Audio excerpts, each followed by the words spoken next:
예, 오늘은 생명 두 번째 강의 15강 보배와 질그릇이라는 주제 강의를 하겠습니다. 우리가 지난주에 말씀드린 대로 우리 예수님과 연합해서 우리는 부활 생명을 누리고 있는 사람들입니다. 우리가 육체적으로 부모로부터 받은 생명을 가지고 여전히 살아가고 있지만, 그러나 우리가 보이는 그런 육체의 생명보다 더 근원적인 예수님의 영원한 생명, 부활 생명이 우리에게 있고, 또 이제 우리 안에 계속해서 역사되고 있다는 것. 우리가 주님과 연합하여 주님의 그 놀라운 생명의 차원이 우리에게 열려 있다는 사실 때문에, 그러니까 우리가 이제 신앙생활할 때, 내가 예수님의 생명을 가진 자로서 내 안에 어떻게 이 생명이 좀 이렇게 더 온전하게 풍성하게 드러날까? 그러니까 우리가 주님을 믿으면서 그야말로 죽은 자가 아니고 산 자이고, 우리 안에 그 생명이 있는 자인데, 우리 안에 그 생명의 의미가 좀 더 충분하게 이해가 되고, 그래서 경험이 되고 느껴지고, 우리가 지난주에 말씀드린 대로 우리 육체의 생명도 현실적인 생명이지만 예수님의 생명, 우리 영적인 생명, 부활 생명은 더 현실적이고 더 실질적이고, 그래서 우리가 경험되어져야 하고 나타나야 한다는 것. 그런데 주님의 생명은 가난과 질병과 상처와 불행을 극복한 생명이지만, 주님이 이제 그 부활을 통해서 드러내셨던 그야말로 더 이상 약함이 없고 고통이 없고 문제가 없는 그 완전한 생명은 현재 우리의 삶에서 그렇게 문자 그대로 온전하게 경험되는 게 아니고, 여전히 우리는 육체의 생명을 가지고 있으면서 이제 질병 가운데 또 가난 가운데 마음의 상처로 마음의 이러저러한 눌림으로 그런 삶을 살아가고 있다는 것. 그러니까 우리가 생명이라고 이해하는, 그리고 예수님의 생명 완전한 생명인데 그 완전한 생명을 우리가 누리고 있다고 하는 것과 우리가 실제적으로 우리의 삶에서 살아갈 때 우리가 경험되어지는 것은 굉장히 큰 차이가 있어 보이는 거죠. 이거는 이제 분명히 살아있긴 하지만 오히려 주님을 알지 못하는 사람들이 누리는 그 생명보다 어떻게 보면 더 못한 것처럼, 이게 더 나은 것인데, 이제 그런 의미에서 이제 우리가 누리는 생명이 현실적이면서 어떻게 이제 또한 현실적으로 나타나는 것과 다른 모습을 설명할 수 있을까, 이게 중요하고, 요 이중성, 이제 현실적이지만 그러나 일반적으로 생각하는 것과 다른 그 부활 생명의 나타남. 근데 이제 거듭 우리가 계속 또 말씀을 살펴보았지만, 우리가 주님 안에서 그 부활 생명이 우리 안에 나타나는 것은 문제가 없는 상태, 우리가 고통이 없는 상태, 그런 상태를 의미하는 게 아니라 그 문제 한가운데 있으면서 그 안에 일어나는 내적인 생명의 능력이다. 그러니까 우리가 가지고 있는, 오전에도 말씀드렸죠. 우리는 늘 보이는 관점에서 생각하기 때문에 생명하면 고통이 없는 거, 부욕해 되는 거, 걱정이 없는 거, 근심이 없는 거, 이제 이것을 생명이라는 온전한 의미로 하는데, 그런 문제가 우리 안에 발생하고 있고 그 안에서 우리 안에 내적인 생명의 역사가 우리에게 일어나고 있다는 것. 이게 예수님의 생명, 그러니까 현실적이지만 우리가 알고 우리가 이해하고 우리가 기대하는 것과 다른 방식으로 우리에게 주어진다는 사실을 이해해야, 우리가 생명이 우리 안에 현재적으로 일어나는데도 불구하고 우리가 그것을 제대로 지금 이해하고 해석을 하지 못하고 있구나. 이것을 제대로 우리가 보지 못하고 있구나. 그래서 이제 중요한 것은 우리의 외적인 상황에서의 변화이기보다도 내적인 생명의 능력이 우리 안에 일어나는 것, 중요하다는 것입니다. 그러니까 중요한 것은 뭐냐면, 우리가 지난주에도 맨 마지막에 그런 얘기를 했죠. 우리가 산자라고 하는 것의 가장 핵심은, 우리가 생명을 누리고 있다는 것의 핵심은 주님과 연합해서 사는 것. 주님이 내 안에, 내가 주님 안에, 내가 주님을 아는 것, 하나님을 아는 것. 그러니까 주님과의 연합이 생명의 핵심이라고 했습니다. 그래서 우리가 외적으로 일어나는 어떤 변화가 아니라 외적으로, 그러니까 우리의 마음의 상태까지도 사실은 어떻게 보면 외적인 것들이에요. 내가 근심하고 우리가 두려워하고 하는 것은 분명히 내적인 것. 우리가 인간적인 면에서 보면 그것이야말로 외적인 어떤 고통의 이제 그거보다 내적인 것이지만 그냥 그것도 사실은 외적인 것이고 그보다 더 근원적으로 우리 안에 하나님이 그런 외적인 삶의 문제들, 우리 가난, 질병, 우리의 상처 그런 고통에 보다 더 근원적으로 우리 안에 생명이 일어나는데 이것을 바로 우리가 속사람이라. 그러니까 우리가 이제까지 생명이라고 하고 느끼고 우리가 그렇게 이건 살아있는 거야, 이건 죽어있는 거야, 이건 죽어가는 거야, 이건 살아나는 거야 라고 할 때 가지고 있는 것은 주로 겉사람의 차원에서, 그러니까 우리가 생명이라고 하는 것을 이해한 것이 늘 겉사람의 차원에서 보았기 때문에 우리 안에 생명 역사가 일어나는 것을 이제 분명히 우리 안에 생명 역사가 속사람으로 일어나는데, 그런데 그 생명 역사를 생명으로 보지 못하고 이걸 안에 죽음으로, 겉사람으로 보면 죽음이니까 그리스도 연합해서 하나 되는 것은 속사람이 살아나고 속사람으로 이제 경험이 되는 것이라는 것입니다. 고린도후서 4장 16절 우리 같이 읽겠습니다. 시작. 그러므로 우리가 낙심하지 않으니 우리의 겉사람은 낡아지나 우리의 속사람은 날로 새로워지다.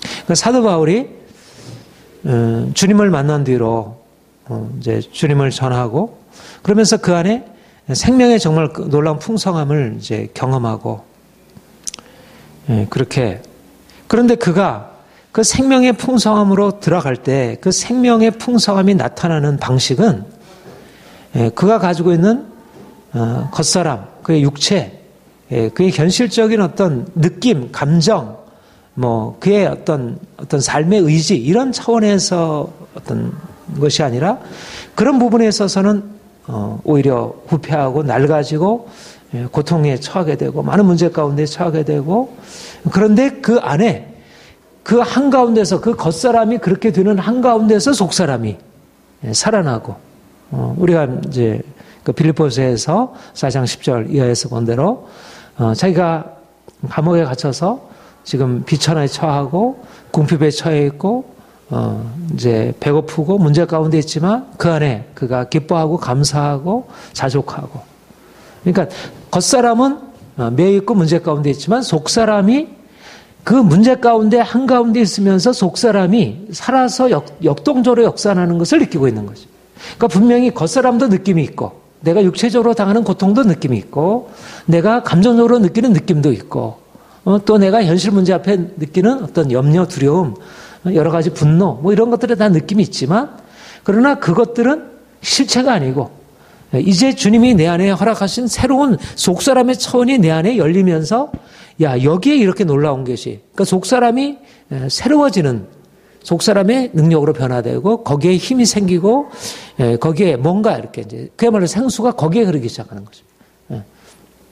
육체적으로는 병이 들기도 하고 맞기도 하고 고통스럽기도 하고 문제가 있지만, 그러나 내적으로 이 속사람의 변화가 일어나면서, 그러니까 우리가 결국 믿음이라고 하는 의미를 이런 속사람의 하나님께서 우리의 삶의 속사람의 차원에 우리에게 일으키시는 이 변화를 가지고 이해하게 될 때, 하나님이 이렇게 내 안에 행하시는 거라는 것이 이해가 되고 발견되고 이제 깨달아지게 된다는 것입니다. 그런 의미에서 결국 이제 중요한 것은 이 두 가지 차원이 있는 것입니다. 속사람의 차원과 겉사람의 차원. 우리는 이제까지 겉사람의 차원으로 살아온 거예요.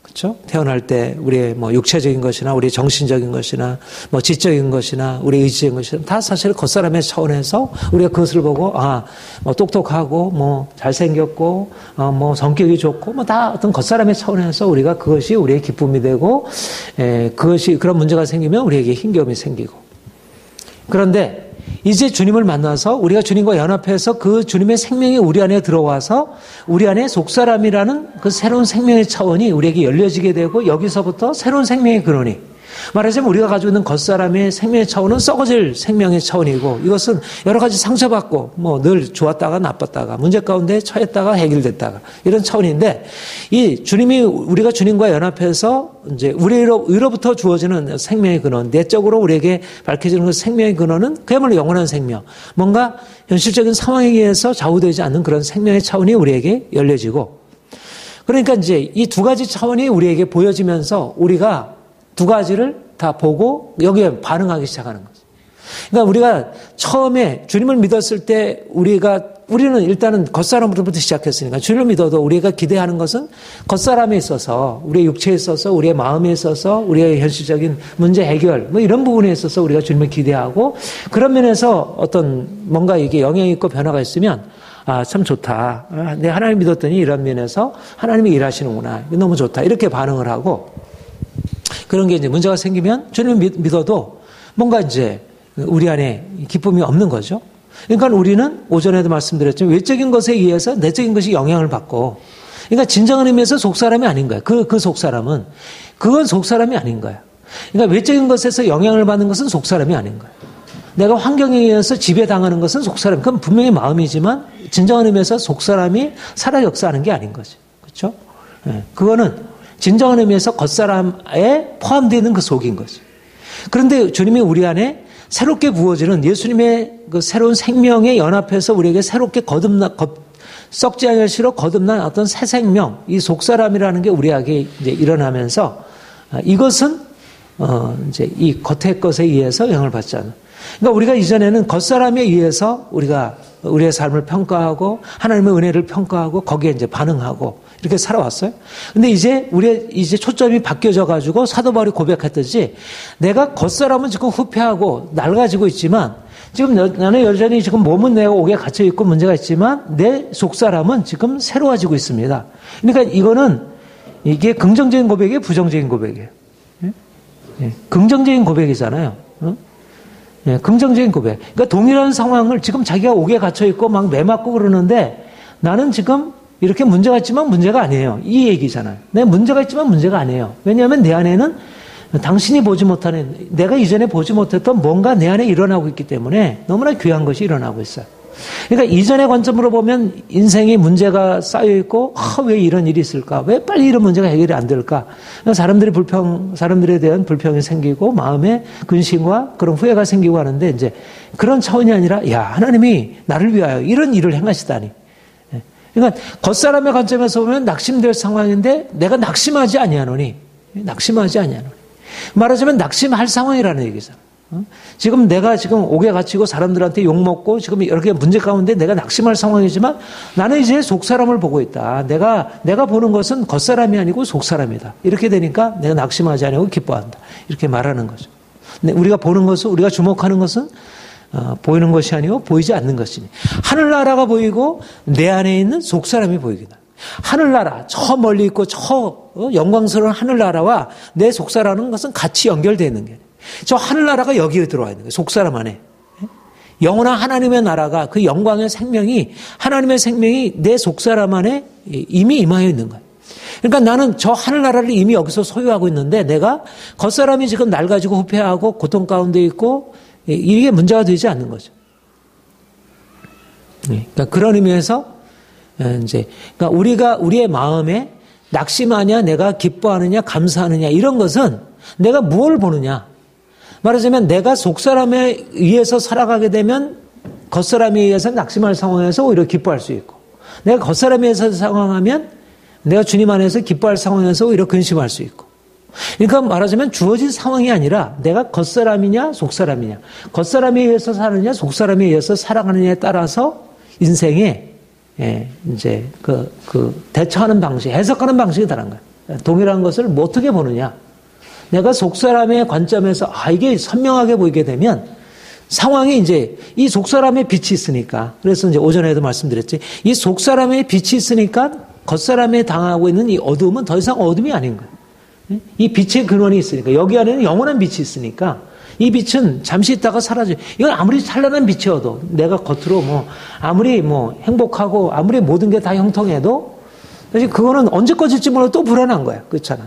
근데 여기 안에는 영원한 빛이 있으니까 겉사람은 낡아지지만 속사람은 날로 새롭도다. 그러니까 그 안에서 자유함이 있고 이 인식의 전환, 이 관심의 전환, 생각의 전환. 내가 어디에 처해 있느냐.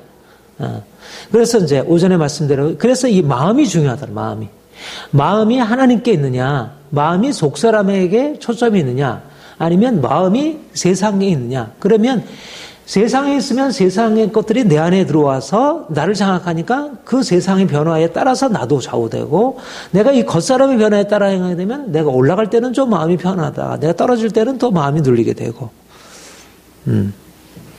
여기에 근본적으로 이제 우리가 이제 거듭 얘기하지만 새로운 정체성. 내 정체성은 어디냐? 내 정체성이 겉사람이 아니라 내 속사람이 내 정체성이다. 내가 가난하냐 부하냐? 나는 부자니까 내가 좋고, 내가 가난하니까 나는 별 볼 일 없고, 나는 다른 사람에게 인정받을 만한 어떤 지위에 있으니까 내가 좋고, 나는 저 밑에 있으니까 인생이 초라하고. 어제도 교육개혁에 대해 얘기했지만, 경쟁하지 않을 수 없어요. 저 높은 곳에 올라가지 않을 수가 없는 거예요. 왜냐하면 그렇게 올라가지 못하면 인생은 불행하니까. 그러니까 어떻게든지 올라가려고 애쓰는 거지. 그런데, 그러니까 사람들이 오늘날의 이런 시대적인 가치관으로부터 벗어날 수가 없는 거예요. 다 올라가야. 인생은 겉사람의 그 관점에서 보면 그 사람은 뭔가 겉으로 된 사람, 뭔가 가지고 있는 사람은 행복한데, 그렇지 못하면 불행하니까. 행복과 불행이 결국 성적순에 따라서 결정이 되니까 성공과 무관하지 않고, 행복이 성공과 무관하지. 성공이라고 하는 것은 그런 외적인 조건에 따라 결정되니까 그 사람이 가지고 있는 지위나 그다음에 재산 정도나 지적인 능력이나 그런 학벌이나 이런 것이 결국 인생의 행복을 결정하니까, 그 겉사람에 따라서 인생을 바라보게 되면 결국 현실에 매이지 않을 수가 없는 거예요. 좋은 대학에 안 들어가면 안 되고, 보다 좀 전망이 있는 그런 과를 선택해야 하고, 모든 게 다 그런 쪽으로 하니까 인생은 결국 거기에 묶여 살아갈 수밖에 없는 거죠. 그 겉사람이 인생의 행복을 좌우하는 거예요. 그런데 우리가 주님을 만나가지고, 이게 지나가는 것이구나. 그러니까 주님을 만나기 전까지는 진정한 의미에서 세속적인 이 흐름으로부터 자유로울 수가 없어요.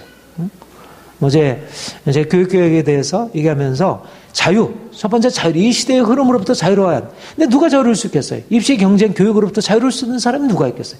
거기서 탈락하면 인생이 말하자면 초장부터 이미 운명이 결정이 되는 거나 다름이 없는 건데, 대학을 좋은 대학 안 들어가면 특별히 예외적인 상황이 한두 명이 있지만 대부분의 인생이 저 밑바닥을 헤매는 건데, 어떻게 그 경쟁 대열에서 낙오될 수 있고 그냥 마음 편하게 있을 수 있어요? 안 되는 거죠.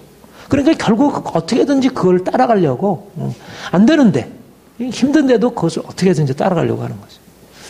근데 믿는 사람들도 결국, 믿는 사람은 다르잖아요. 믿는 사람이 이제 더 이상 그런 겉사람에 의해서 평가되는 사람이 아니라 이미 내적으로 하늘의 왕 같은 세상으로 이렇게 부름받아서 그 영광을 향해서 나아가고 있는데, 하늘나라가 우리의 것인데, 그 엄청난 것이 우리에게 주어졌는데, 그걸 보지 못하고 그것을 생각하지 못하는 거예요.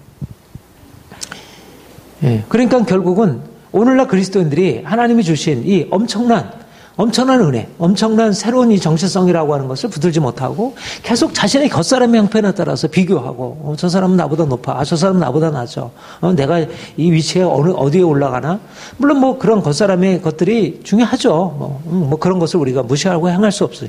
그러나 그거를 우리의 삶의 주된 관심으로 삼고 산다는 게 얼마나 그리스도인들이 가지고 있는 이 본래적인 하나님이 주신 이 존귀한 그야말로 정체성을 잃어버리고 살아가고 있는 건지.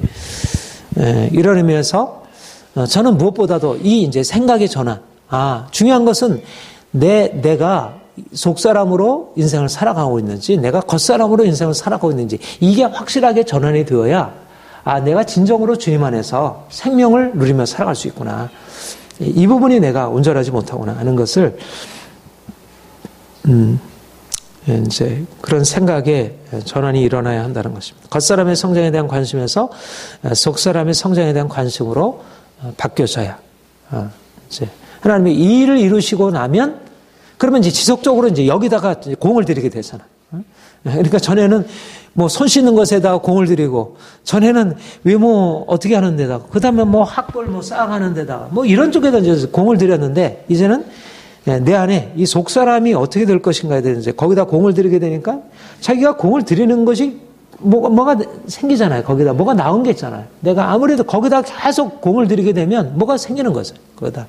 그러니까 우리의 어떤 겉사람을 세워가는 데다 세우게 되면 그 안에 어떤 면의 변화가 있지만, 내면은 안에 속사람은 결국 가난하고 병들고, 부유하지만 가난하고, 그 다음에 외적으로는 건강하지만 내적으로는 병들고, 이런 인생을 살지만, 내가 이제 초점을 우리 속사람에다 포커스를 맞추고 거기에다가 인생을 걸게 되면 이제 하나님이 행하시는 놀라운 은총 안에 살아갈 수 있게 되는 것이죠. 베드로전서 3장 3절. 우리 여인들에게, 우리 여성들에게 주시는 말씀인데, 이건 뭐 여성이나 남성이나 다 동일하게 적용되어지는 속사람과 겉사람에 관한 말씀입니다. 같이 읽겠습니다. 시작.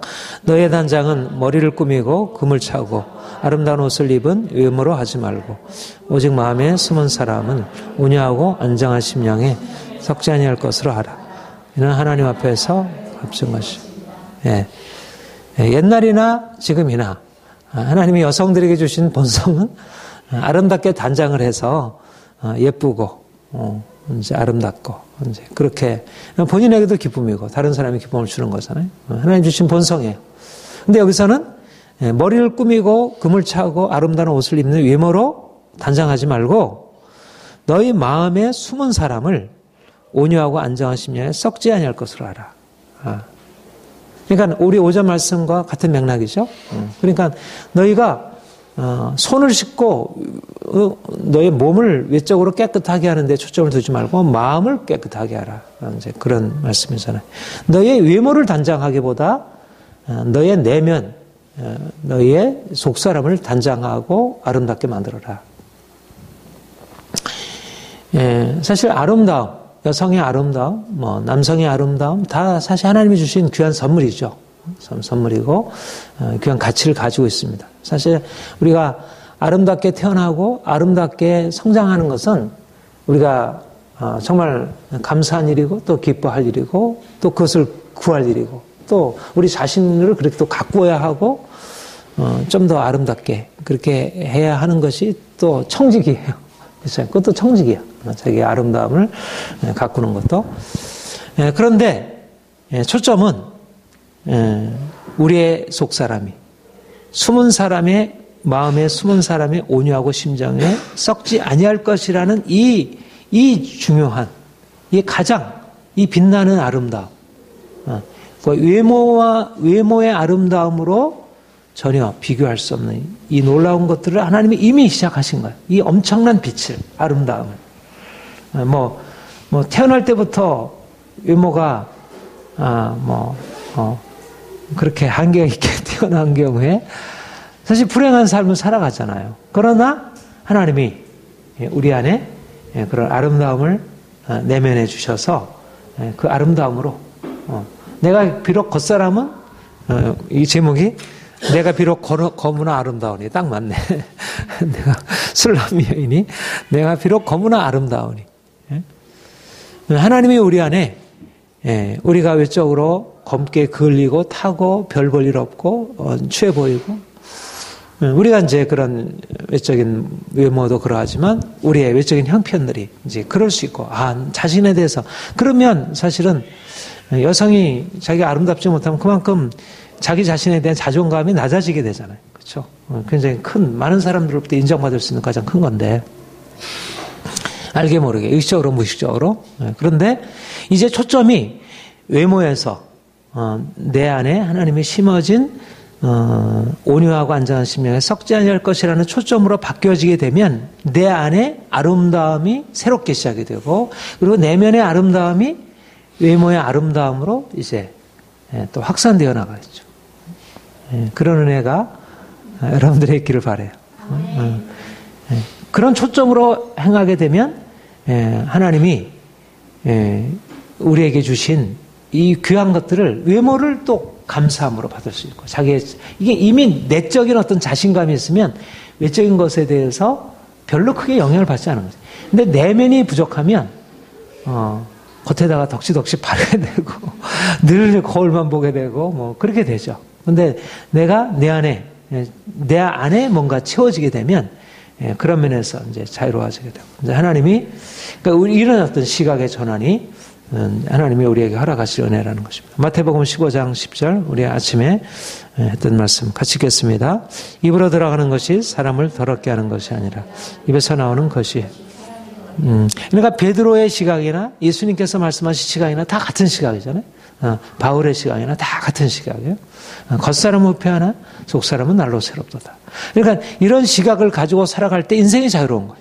우리가 우리의 현실 가운데 살아갈 때 사실 이러저러한 뭐 그런 현실적인 우리의 외적인 형편에 따라서 우리의 마음이 늘 좌우되고 그것이 염려가 되기도 하고 그것이 우리의 자랑이 되기도 하고 이제 그렇게 삶을 살아가는데 하나님이 우리의 마음을 바꾸셔서 우리의 내면 안에 행하신 일들을 바라보게 되고 기뻐하게 되고 감사하게 되고 또 이제 이걸 가지고 슬퍼하고 하나님 내가 이렇게 그러니까 이 부분에 대해서 심령이 가난한 자는 복이 있나니 애통하는 자는 복이 있나니 그러니까 뭘 가지고 애통하면 뭘 가지고 가난해하냐면 내 안에 하나님의 행하실 것에 대한 갈급함과 가난함 내 갈급함 내가 갈급하며 채워지기를 원하는 것은 내가 부욕해야 되고 내가 다른 사람보다 더 잘 되고 하는 것을 그거를 내가 기뻐하고 그걸 바라보는 게 아니고 내 안에 주님의 것으로 채워지고 주님의 기쁨으로 그 자유함으로 내가 채워지고 행할 것으로 그럴 때 그러니까 풍성해지고 그러니까 이제 이러한 주님의 시각이 우리에게 이제 주어지기 바라고 하나님이 더 분명하게 그렇게 이끌어 가실 것입니다. 이런 삶에서 우리가 이제 우리의 초점은 그러니까 이제 우리의 내면이 우리의 속사람이 이제 아름다워지고 온전케 되는 것입니다. 그러니까 보배가 우리 안에 있는 보배 질그릇이 아니라 우리 안에 그러니까 이미 보배를 주신 거예요. 하나님이 우리에게 주신 어떤 그러니까 우리에게 주어진 그러니까 우리 안에 있는 속사람에 비해서 이것은 질그릇에 불과한 이게 아무리 아름다워도 아무리 뭐 그것이 우리에게 주어지는 외적인 조건이 아름다워도 좋아도 그것은 하나의 질그릇에 불과한 것이고 하나님이 우리에게 주신 것은 영원한 생명의 보배 예수님과 같은 정말 이거는 원래 우리에게 속해 있지 않은 하나님께로만 있는 근데 이게 우리에게 값없이 주어진 보배 엄청난 보배가 우리에게 빛나고 이것이 이제 자라나고 이것이 점점 아름답게 되어 가져가는 거예요. 그런데 이게 어떻게 우리의 삶 가운데 이 보배가 빛나게 되는가 그것은 바로 고난을 통해서 그러하게 되는 것입니다. 고난. 그러니까 왜 우리가 고난을 기뻐해하고 왜 고난 속에서 우리가 감사하며 오히려 고난이 우리에게 더 유익하다 할 수 있냐고 하는 것은 우리가 고난 당하기 전에는 우리의 겉사람에 초점을 맞추고 인생을 그것에 근거해서 살아왔어요. 그리고 고난이라고 하는 건 그걸 깨뜨리는 거잖아요. 그렇죠? 우리가 가난하게 되고 우리가 병들게 되고 우리가 이러저런 상처를 받게 되고 하는 것 고난이라고 하는 것은 우리의 외적인 것에 어떤 타격을 주고 상해를 입히는 거예요. 그런데 내가 고난을 당하면서 내 안에 있는 말하자면 겉사람에 의존해서 살아가던 그 옛사람 육체를 붙들고 살아가던 우리가 앞에 믿음에 대해서 우리가 이제 함께 할 때 옛사람을 중심으로 우리의 겉사람을 중심으로 살아가던 그 옛사람이 고난을 통해서 깨어지면서 그 안에 감춰 있었던 내적인 새사람 속사람이 우리 안에 새롭게 다시 본래적인 어떤 생명으로 이렇게 일어날 수 있도록 그게 이제 고난이 가지고 있는 아주 결정적인 의미고 그러니까 내 안에는 속사람이 내 안에 뭔가 있긴 있지만 뭔가 외적인 것으로 늘 살아왔던 그 오래된 습성이 그 속사람이 가지고 있는 이런 것들을 막고 있었다는 것이에요. 그런데 주님이 우리에게 오셔서 내가 이 세상을 의지하고 나의 외적인 것을 의지하고 거기에 늘 염려하고 그것을 추구하고 이런 것들을 주님께서 깨뜨리시면서 내 안에 이 속사람이 그야말로 눌려있던 속사람이 포로가 되어 있던 속사람이 매였던 속사람이 그러니까 매인 것은 우리를 매인게 한 것은 사실 외적인 환경이 아니라 오히려 내 외적인 환경에 내가 좌우되었던 그것 때문에 내가 매였다면 오히려 그 외적인 환경들을 오히려 더 이렇게 더 어려운 가운데 처하게 하심으로써 오히려 우리 안에 속사람이 이제 해방이 되고 자유케 되고 내영 자유케 하소서 그런 우리 복음성 있죠. 내영을 자유케 하시는 하나님의 역사가 우리 안에 이제 임하게 되는 거죠. 그러니까 고난이 우리 영을 풀어놔주는 거예요. 우리의 매였던 영을 풀어놔주는 거예요. 그러니까 너무너무 감사한 거예요. 그러니까 우리가 속사람의 관점에서 생각하면 우리가 겉사람으로 당하는 그 고통과 이런 문제들은 이게 힘들고 그냥 이게 너무 이렇게 고통스럽고 너무 지루하고 뭐 이런 게 아니고 그 모든 것을 통해서 하나님이 내 안에 행하시는 자유케 하는 역사, 풀어주는 역사. 속사람이 후패하지만 낡아지지만 겉사람이 후패하지만 더 내적인 새 사람은 속사람은 더 강력하게 일어나고 더 아름다워지고 더 힘있게 되어지고 그러니까 우리의 관점을 무엇으로 보느냐에 따라서 동일한 상황을 다르게 보는 것이. 삶이 편할 때 오히려 속사람은 병들고 그것과 함께 나태해지고 거기에 그냥 젖어들고 그냥 잠들어서 뭔가 전혀 감각을 없이 세상에 대해서 했는데 하나님께서 우리의 상황들에 이러저러한 바람 이런 환란들을 불어넣으시고 그러면서 그 가운데서 내 자신이 각성되게 되고 내가 주님을 떠나 살아왔구나. 그러면서 더욱더 주님께 나아가면서 속사람이 이제 살아서 그러니까 겉사람은 낡아지지만 속사람은 날로 새롭도다라고 하는 게 그게 단지 이게 미흡하다가 아니고 부족하다가 아니고 오히려 그 겉사람이 낡아지는 것이 오히려 속사람을 위해서 오히려 하나님이 역사하시는 잠시 받는 고난에 중한 것이 영원한 영광에 중한 것을 우리에게 이루게 함이니 영원한 영광에 중한 것이 어떻게 이루어져요? 바로 고난을 통해서 우리 안에 영원한 영광에 중한 것을 이루게 하는 속사람의 성장이 있게 되는 거예요. 보배는 그 고난을 통해서 더 내가 정금같이 단련되어지고 그 고난의 과정이 내 안에 전혀 이전에 없었던 일들이 우리 안에 일어나는 거예요. 지금 우리가 경험하고 있는 일이잖아요. 개인적으로 이러저러한 문제 가운데서 우리가 전에 경험하지 못했던 그런 자유함을 경험하고 내 안에 순수해지는 것이 아까 말씀드린 대로 우리가 순수해져야 되네. 하나님과의 만남이 순수해져야 되는데 너무 섞여 있는 게 많고 너무 이렇게 불순물들이 많은 거예요. 근데 그 불순물들을 제거하기 위해서 하나님이 그런 고난의 바람들을 이렇게 불어넣으시면서 광야의 한가운데 처하게 하시고 그래서 우리를 자유케 하시고 그러니까 우리에게 이제 이 고난을 통해서 우리 안에 있는 보배가 더 분명하게 드러나고 우리의 보배가 보배된 것이 보배가 보배인 것이 질그릇과 너무 다른 거예요. 질그릇과 너무 다르고 그러니까 고난이 오면 이제까지 질그릇에 근거하던 삶에서 내가 확실하게 보배로 옮겨지게 되고 그리고 이거 질그릇과 보배 차원이 이렇게 다르구나. 그리고 고난을 대하는 자세는 전혀 달라지는 거예요. 고난에 대하는 자세가 이게 너무 고통스러워. 이것은 질그릇의 차원이에요. 그렇죠? 근데 고난에 대하는 차원에서 이게 하나님이 이렇게 내 안에 일하시고 내 안에 이제 소망이 있어. 이것은 보배의 차원에서 살아가는 거예요.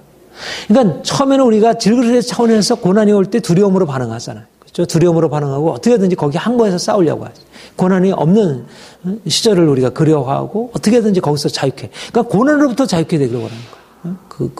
그게 우리의 자유의 개념이에요. 근데 오히려 이제 우리의 자유의 개념이 고난으로부터 자유케 되는 게 아니라 이제 고난을 통해서 자유케 되는 고난을 통해서 오히려 묶여 있었던 우리의 삶에서부터 자유케 되고 이제 어디로 향하냐면 고난을 통해서 극복한 예수님의 새 생명, 부활의 생명으로 들어가는 거예요. 그러면 그 생명이 우리 안에서 이제 그 보배처럼 빛나게 되고 이제 고난이 더 이상 고난이 아니고 그 고난이 계속 불어올수록 마치 바람이 불면 이미 붙은 불이 계속 더 활활 타오르잖아요. 이미 죽어가는 불일 때는 불을 꺼뜨리지만 그러나 이미 살아난 불 안에는 바람이 불면 계속 불이 더 타오르잖아요. 그러니까 내적으로 고난의 불이 오히려 안에 있는 내적인 생명의 역사를 더 강화시켜주고 온전케 하는 거예요. 그러니까 고난이 이젠 더 이상 이전에 가지고 있었던 그런 개념으로 우리를 죽이는 고난이 아니고 우리를 살리는 고난이 되는 거예요. 그러니까 보배로 살아가느냐 아니면 질그릇으로 살아가느냐 하는 것은 삶의 조건을 동일하게 살아가는 약간의 좀 더 낫고 어떤 이런 정도가 아니라 근본적으로 다른 삶을 살아가게 하는 거예요. 지금 우리가 개인적으로 처하고 있는 상황이나 교회가 처하고 있는 상황이 많아요. 이걸 어떻게 보느냐의 문제지. 우리가 질그릇을 보면 이게 문제가 많다. 이게 어떻게 될까. 위험하게 바라보게 되는데 이게 보배 관점에서 보면 이게 하나님이 우리를 이렇게 더 성결케 하시고 온전케 하셔서 보다 나은 세계로 우리를 이끌어 가시는구나. 이렇게 바라볼 때 문제가 더 이상 문제가 아닌 거죠. 그렇죠? 보배인 거예요. 보배가 오히려 더 아름답게 빛날이라고 하는 그런 확신을 가지고 바라보니까 얼마나 감사해요. 감사한 거죠.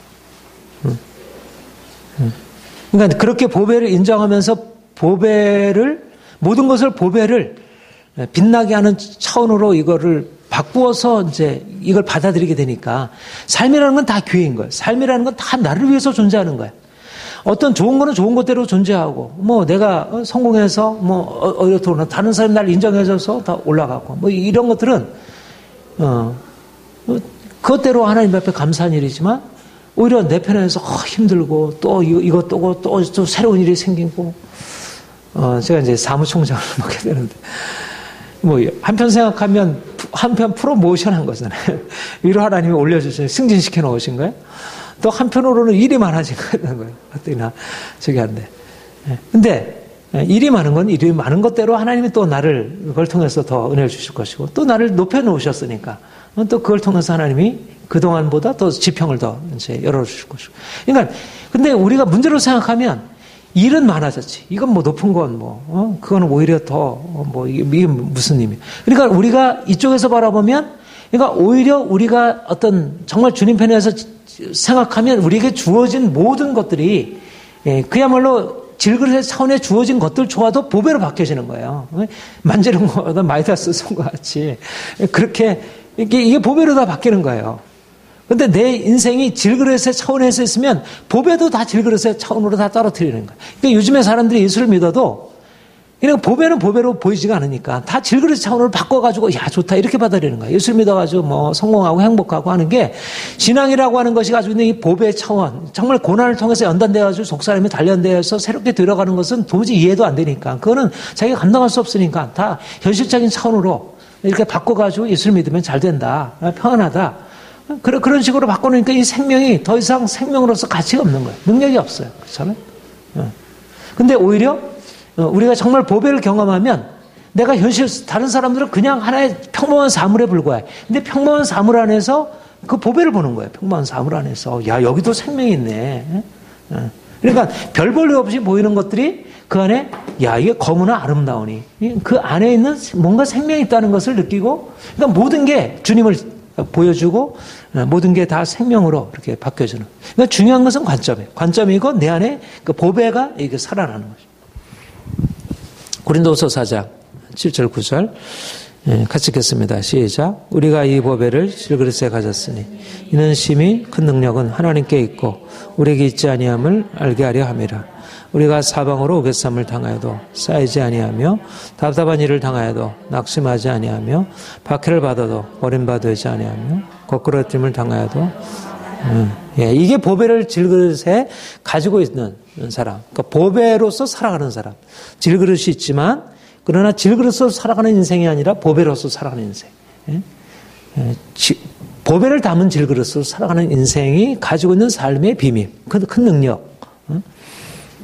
사방으로 오개쌈을 당해도 쌓이지 않고 답답한 일을 만나도 낙심하지 않고 박해를 받아도 버림받지 않고 거꾸로 뜸을 당해도 망하지 않아요. 그 놀라운 비밀이잖아요. 그렇죠? 사도 바울만이 그렇지 않고 우리가 예수 생명으로 살아갈 때 그 생명이 이렇게 빛나는 거죠. 생명이.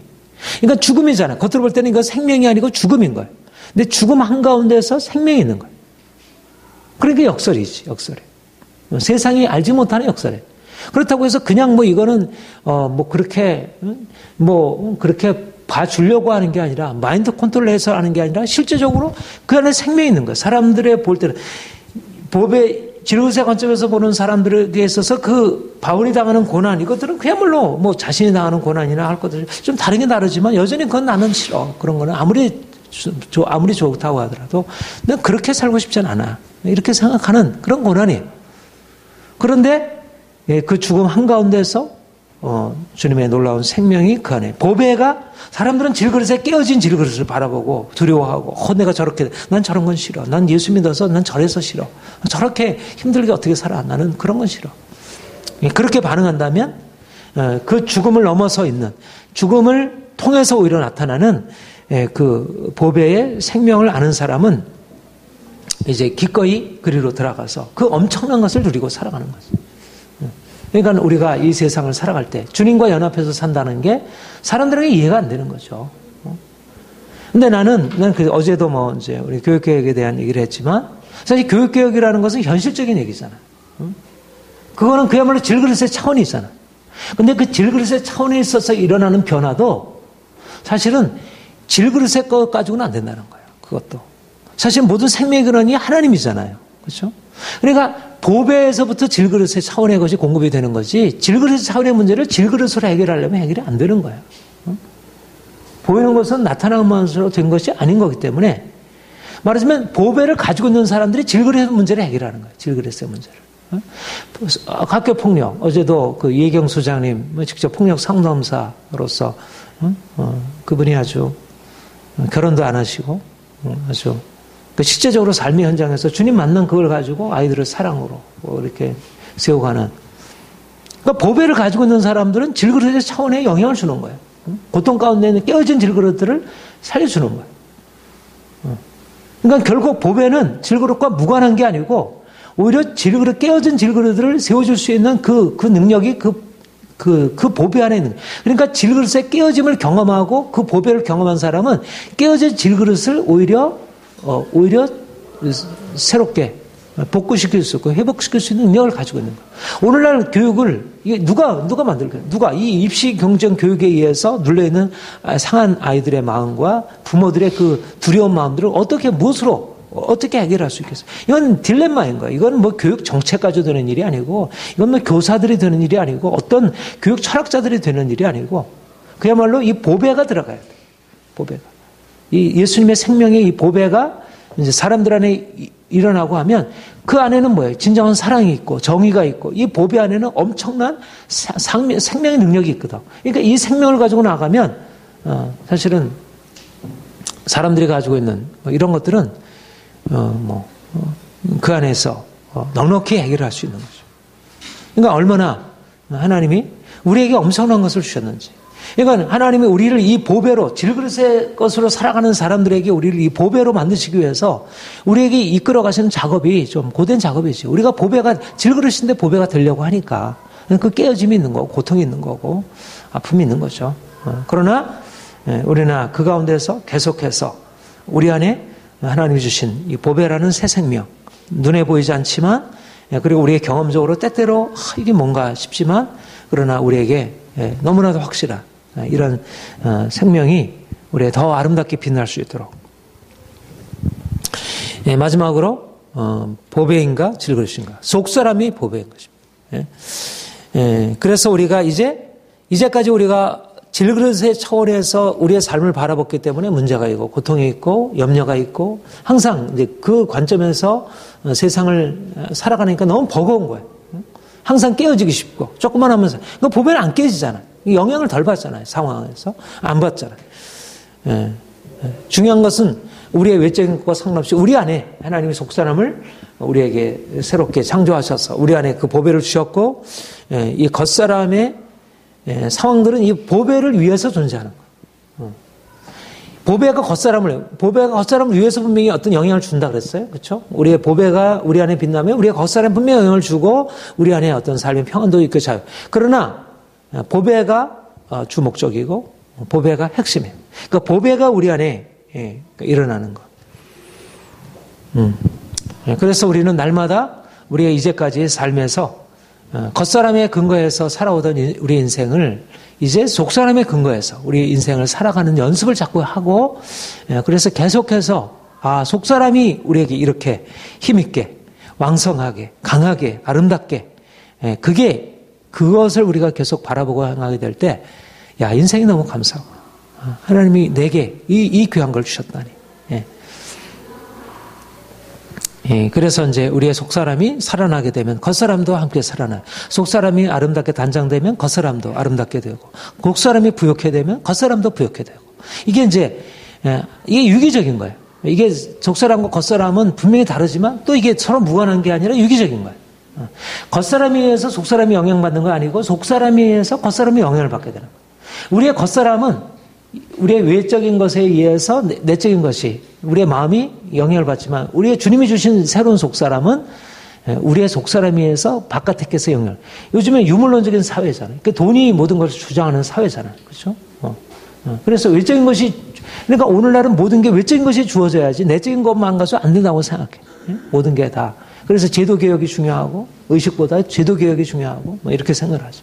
그런데 우리가 가지고 있는 이 속사람의 개념은 그러한 어떤 의식, 내적 어떤 정신의 능력이 아니고 이거는 하나님인 거예요. 하나님. 이 안에 하나님이 계신 거예요. 그래서 속사람이 모든 것보다 더 중요하다. 우리가 가지고 있는 어떤 내면, 우리의 어떤 의식 이런 차원이 아니라 여기 안에는 하나님이 계신 거예요. 그런 속사람의 개념을 일반적으로 말하는 철학이 말하는 어떤 정신과 뭐 관념 뭐 이런 차원에서 생각하면 이게 아무리 정신이 힘이 있어도 이 육체라고 하는 것에 비해서 상대적으로 나을 뿐이지 절대적이지 않아요. 정신과 육체 사이에 절대적으로 정신이 높잖아요. 그러나 우리의 속사람이라는 것은 그런 의미에서의 어떤 제한된 어떤 것이 아니라 이 속사람에는 하나님의 영이 거하시고 하나님의 영이 여기서 그러니까 하나님이 이 안에 역사하시니까 이거는 겉사람과 근본적으로 차원이 다르죠. 차원이 다른 것이고 그래서 이 내면 안에 하나님이 새롭게 역사하시고 우리를 바꾸실 때 우리의 이제 겉사람에 큰 변화가 일어나고 그래서 이 속사람과 이 겉사람의 질서가 중요하다는 것입니다. 하나님 분명히 우리의 겉사람도, 우리의 외모도, 우리의 육체의 건강도, 또 우리의 삶의 여러 가지 형편들도 낫게 하시려 분명히 보아요. 그리고 하나님 우리 또 그걸 위해서 또 노력도 해야 되고 애써야 되고. 그러나 질서가 중요한 것입니다. 우리의 속사람이 살아나는 게 1차적으로 중요하고 이 부분에 있어서 정말 하나님이 여기에 모든 것을 다 쏟아 부으신다면 우리 역시 이제 그렇게 생각을 하고 그렇게 바라보고 이제 행하게 될 때 우리의 삶에 이제까지 우리가 경험하지 못했던 그런 놀라운 보배로서 그냥 말로만 보배가 아니라 실제적으로 야 보배구나 그냥 하나의 정체성으로 보배만이 아니고 실제적으로 야 보배가 정말 되어가고 있구나 내 안에 뭔가 이렇게 빛이 나타나는 것 반짝이는 것을 빛이 점점 보이게 되는 거예요. 여러 가지 면에서 내 빛이 나타나게 되고 그 빛이 사람들에게 인정받게 되고 그러면서 사람들이 그 빛을 보고 야, 그 빛을 나에게도 좀 나눠달라. 그 내적인 네 빛이 사람들이 사실 감춰있죠. 사람들이 이 보배를 잘 보지 못하지. 겉사람을 보고 질그릇을 바라보지. 그러나 이 보배가 우리가 좀 더 힘있게 나타나게 될 때 사람들이 이것에 대해서 이제 더 많이 반응할 수 있게 되리라 이제 생각을 합니다. 하나님 우리를 그렇게 이끌어 주실 것을 믿습니다.